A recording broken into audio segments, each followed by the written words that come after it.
আজ আমি তোমাদের এমন একটা রুটিন শেয়ার করব যেটা আমার শুধু ট্রেডিং পিএনএল না, আমার পুরো জীবনটাই বদলে দিয়েছে। এই রুটিন কোনো ম্যাজিক স্ট্র্যাটেজি না, কোনো সিক্রেট ইন্ডিকেটর না, কোনো লাক্সারি লাইফস্টাইল দেখানো ইনফ্লুয়েন্সার ট্রিকও না। এটা শুধু 6 মাসের ডিসিপ্লিন রুটিন। শুরুর দিকে আমার অবস্থা ছিল সবার মতোই। ঘুম থেকে উঠেই চার্ট, ঘুমানোর আগ পর্যন্ত চার্ট। একদিন প্রফিট, পরের দিন রিভেঞ্জ ট্রেড। ইমোশন দিয়ে এন্ট্রি, ফিয়ার দিয়ে এক্সিট।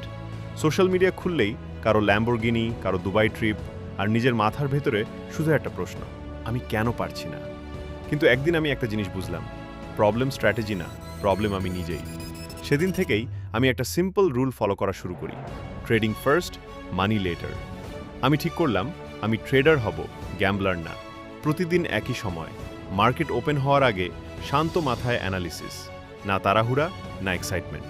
চার্টে যদি সেটআপ না থাকে, ট্রেড নেই, সিম্পল।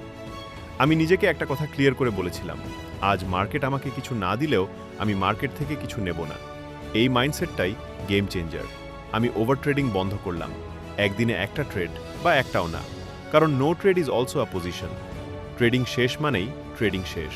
চার্ট বন্ধ, অ্যাপ বন্ধ, তারপর gym, reading, family time, sleep. কারণ এক্সস্টেড ব্রেন কখনো কনসিস্টেন্ট ট্রেডার বানাতে পারে না। 6 মাস পর আমি একটা জিনিস নোটিস করলাম, প্রফিট স্লোলি আসছে, কিন্তু তার থেকেও বড় জিনিস, আমি কাম, আমি কনফিডেন্ট, আমি ডিসিপ্লিনড। লস হলেও মাথা নষ্ট হয় না, প্রফিট হলেও ইগো বাড়ে না। আমি তখন বুঝলাম, ট্রেডিং আমাকে টাকা বানাতে শেখায়নি, ট্রেডিং আমাকে নিজেকে কন্ট্রোল করতে শিখিয়েছে। আজও মার্কেট আমাকে প্রতিদিন টাকা দেয় না, কিন্তু মার্কেট আমাকে প্রতিদিন একটা লেসন দেয়। আর আমি জানি যে মানুষ নিজের রুটিন কন্ট্রোল করতে পারে, সে মানুষ একদিন নিজের ইনকামও কন্ট্রোল করবে।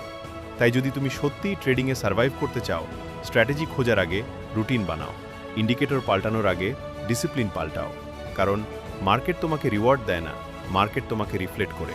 তুমি যেমন, তোমার রেজাল্ট তেমন।